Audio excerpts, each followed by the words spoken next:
Hi guys, I hope you are doing well.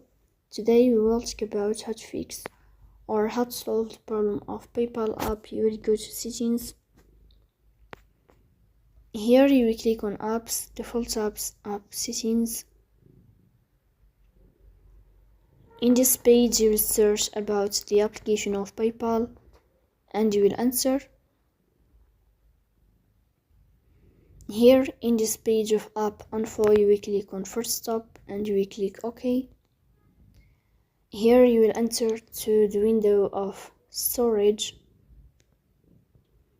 Then you will click on clear cache.